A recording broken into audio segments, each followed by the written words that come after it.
వసంత పంచమి రోజు జరుపుకుంటున్న ఈ కార్యక్రమానికి విచ్చేసిన ముఖ్యంగా పిల్లలకు, పిల్లల తల్లిదండ్రులకు మరియు మిగతా వచ్చిన ప్రజలందరికీ ముఖ్యంగా వసంత పంచమి శుభాకాంక్షలు. వసంత పంచమి గురించి ఈరోజు చూసిన తర్వాత మాకు అనిపిస్తుంది ఏంటంటే సరస్వతి శిశు మందిర్ దేశానికి ఎందుకు అవసరం. మీరు చాలామంది తల్లిదండ్రులకు చెప్తారన్నమ్మా, మీరు అదృష్టవంతులు, చాలా అదృష్టవంతులు. ఎందుకంటే ఈరోజు దేశంలో ప్రధానమంత్రితో కూడుకున్న రక్షణ శాఖ మంత్రి చూసుకున్న, ఈరోజు దేశ ప్రెసిడెంట్ని, బీజేపీ ప్రెసిడెంట్ని చూసినా, రాష్ట్రపతులను చూసినా అందరూ సరస్వతి శిశు మందిర్కి వెళ్ళి వచ్చిన వాళ్ళే.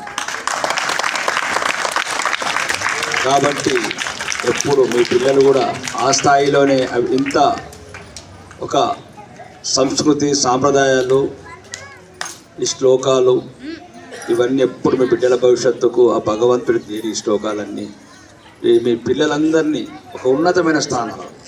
ఈరోజు 21 రాష్ట్రాల్లో సుమారు 12 రాష్ట్రాల ముఖ్యమంత్రులు సరస్వతి శిశు మందిర్ బ్యాక్గ్రౌండ్ నుంచి వచ్చిన వాళ్ళంటే ఆలోచించుకోండి.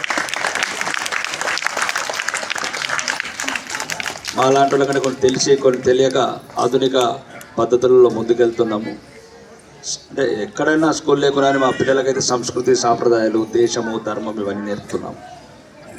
ముఖ్యంగా ఈరోజు రాను రాను విద్యా వ్యవస్థలో వస్తున్న పోకడలు, మనిషిని ప్రేమించకుండా జరుగుతున్న ఆ చదువు చెప్పే విధానము, దానికి అన్నిటికీ ఈరోజు ఈ దేశానికి పరిష్కారం సరస్వతి శిశువులందరి లాంటి ఒక విద్యా వ్యవస్థని తీసుకురావాల్సిన అవసరం ఉంది.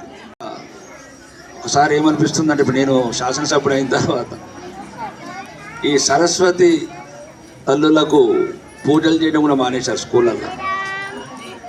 నేను దానికి ఉదాహరణగా కుత్వాన్పూర్ విజిట్ వెళ్ళాను.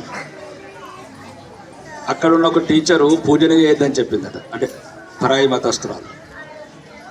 వెంటనే వితిన్ 5 minutesలో యాక్షన్ తీసుకోవడం జరిగింది. ఈ దేశం హిందూ దేశం, ఈ దేశం హిందూ దేశం. మా తల్లి సరస్వతి తల్లి, విద్యాబుద్ధులు నేర్పే తల్లి.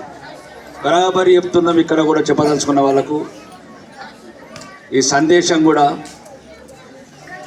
పాకిస్తాన్ విడిపోయిన తర్వాత ఇది హిందూ దేశం ఉన్నది. విడిపోయినాం పాకిస్తాన్, ఇది హిందూ దేశం మాత్రమే. ఎవరికన్నా అపోహలు ఉంటే సెక్యులర్ వాళ్ళకు ఒక మైండ్లో పెట్టుకోండి. మేము సర్వే జనో సుఖనో భవంత్ సమస్త లోక సుఖనో భవంత్ అన్నాం కాబట్టి ఇంకా ఇవన్నీ జరుగుతున్నాయి వ్యవస్థలు. మీరు సరస్వతి శిశు మందిర్ లాంటి వ్యవస్థను ధ్వంసం చేసిన, సరస్వతి మాతలను ధ్వంసం చేసిన, ఆ స్కూళ్ళల్లో సరస్వతి తల్లికి పూజలు లేకుండా చేసినా భరిస్తున్నామంటే ఎక్కువ రోజులు భరించలేము. భరించే ఓపిక కూడా నశించింది దేశం. ఇప్పుడున్న యువతంతా నిర్వీర్యమైన యువత కాదు. ఈ దేశాన్ని అల్లూరి సీతారామరాజు కావచ్చు, సుభాష్ చంద్రబోస్ కావచ్చు, ఈ దేశ శృంఖలాలు తెంపిన విప్లవ వీరులు కావచ్చు, వాళ్ళందరినీ ఆదర్శంగా తీసుకుపోతున్న యువత. కాబట్టి ఇంకా మీ ఏవైతే కపట నాటకాలు మమ్మల్ని నమ్మించి మా సంస్కృతిని ధ్వంసం చేసే వ్యవస్థని ఇక ముందు జరగనివ్వము. దానికి ఎందుకు చెప్తానికి వేదిక చిన్నపిల్లలు ఉన్నారు కాబట్టి ఇక తర్వాత మాట్లాడతాను. ఒక్కటి మాత్రం చెప్పగలుగుతాను, ఇట్లాంటి వ్యవస్థ, ఇట్లాంటి శ్లోకాలు, ఇట్లాంటి ప్రార్థనలు ఇవి నిత్య నూతనమై వెలగాల. భారతదేశంలో ఉన్న ప్రతి స్కూల్లో ఇవి మోగించాల్సిన అవసరం ఉంది. ఎందుకంటే చిన్న ఒక ఉదాహరణ చెప్తున్నా, పాకిస్తాన్లో కూడా హిందువులు ఉన్నారు, కానీ అక్కడ హిందూ ప్రార్థనలు ఉంటారు, అక్కడ హిందూ విద్యార్థులు కూడా ఉంటారు. కానీ అక్కడ ఏదైతే ఇస్లామిక్ వాళ్ళ మతం ఉందో, ప్రధాన మతం, వాళ్ళ మతానికి సంబంధించిన ప్రార్థనలే చేస్తారు. హిందువులు మౌనంగా ఉంటారు. ఇక్కడ అట్లా కాదు. సెక్యులర్ అనే ముసుగులో మన ధ్వంసాన్ని, మొత్తం మన సంస్కృతిని, మన సాంప్రదాయాన్ని, మన హిందుత్వాన్ని ధ్వంసం చేస్తున్నారు. దీన్ని మనం ఎక్కడో ఒక చోట అందరం అరికట్టాల్సిన అవసరం ఉంది. ప్రతి స్కూల్లో ఏ రోజైతే ఈరోజు మనం ఈ కార్యక్రమాలు చేస్తున్నామో, ఇంకా హిందూ సంస్కృతి, హిందూ వీరులు, ఈ దేశం గురించి చేసిన త్యాగాలు, ఈ దేశం హిందూ రాజులు ఉన్నప్పుడు ఎంత సుభిక్షంగా ఉండే, మౌర్య వంశము, శాలివాహన వంశము, శాతవాహన వంశము, రెడ్డి రాజులు, రాష్ట్రకూటులు, కాకతీయులు. ఈరోజు చూడండి, కాకతీయులు, మీరు మన భద్రకాళి టెంపుల్ కట్టింది కాకతీయులు. ఎవరు కట్టాడు? ఈ సెక్యులరు. కాబట్టి ఎవ్వరు మన కాడు మీరు అనవసరంగా ముసుగులలో మోసపోతున్నారు. సెక్యులర్ ముసుగుల. జోగులాంబ టెంపుల్ ఎవడు కట్టాడు? ఈరోజు రామప్ప టెంపుల్ ఎవడు కట్టాడు? కాకతీయ కోట. ఏది కట్టినా హిందూ సంస్కృతి, హిందూ రాజులే కట్టారు ఈ దేశంలో. కానీ మనని మోసం చేస్తున్నారు. చార్మినార్ అని ఒకడు, గోల్కొండ అని ఒకడు, ప్రతి ఒక్కరు మనకు సంబంధం లేని కట్టడాలు చూపించి మన చరిత్రను మర్చిపోయేట్టు చేస్తున్నారు. కాబట్టి ప్రజలందరూ కూడా తెలుసుకోవాల్సిన అవసరం ఉంది.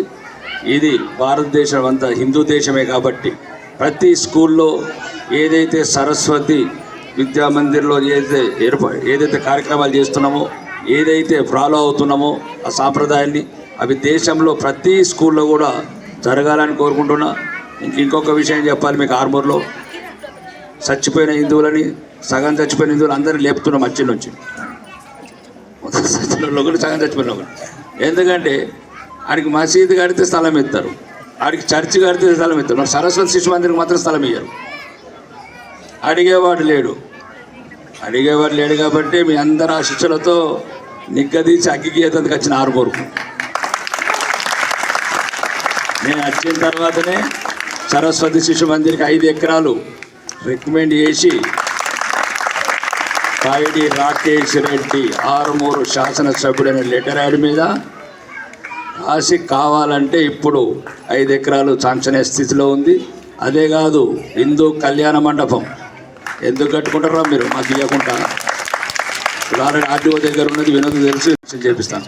హిందూ ధర్మానికి మా నిష్పత్తి ఎంత, మా వాటా ఎంత, ఆరుమూరులో ప్రతీది తీసుకుంటానని చెప్తున్నాను. ఇది ఈ సరస్వతి పవిత్రమైన స్థలం నుంచి 10 ఎకరాలు కళ్యాణ మండపం, ఇస్కాన్ టెంపుల్కి 5 ఎకరాలు, అది కూడా రికమెండ్ అయిపోయింది. తొందరలోనే ఇస్కాన్ టెంపుల్. హిందువులకు సంబంధించిన ప్రతి దానికి, ప్రతి సంస్థకు స్థలం కేటాయింపజేసే బాధ్యత నేను తీసుకుంటున్నాను ఈ ఆరుమూరులో. అందుగురించే హిందువులు ఎందుకు అవసరం, హిందువుల బిడ్డలు ఎందుకు అవసరం రాజకీయాలలో, పదవులు అనేది మీరు ఆలోచించుకోండి.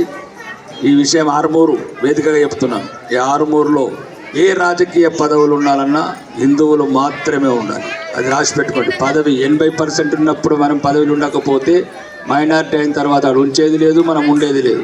ఇదంతా ఈ వేదిక ద్వారా చెప్తున్నా. ఫైనల్గా ఈ బిడ్డల భవిష్యత్తు ఈరోజు దేశంలో ఎట్లయితే ప్రధానమంత్రి కావచ్చు, మిగతా 21 రాష్ట్రాలలో మంత్రులు, ఐఏఎస్ ఆఫీసర్లు, ఐపీఎస్ ఆఫీసర్ ఎట్లయితే చాలామంది, మీకు తెలియని విషయం ఒకటి ఉంది. ప్రైవేట్లో కార్పొరేట్లో చదువుకున్నాడు, కార్పొరేట్ కంపెనీ పెట్టాడు కాబట్టి పెడతాడచ్చు. కానీ ఈ సరస్వతి శిశు మందిరం చదువుకున్న విద్యార్థులందరూ ఈరోజు దేశంలో ఉన్నతమైన స్థానాలు ఉన్నారు. మీ బిడ్డలు కూడా ఆ స్థానాలకు చేరుకోవాలని మనస్ఫూర్తిగా సరస్వతి మాతను కోరుకుంటూ భారత్ మాతాకి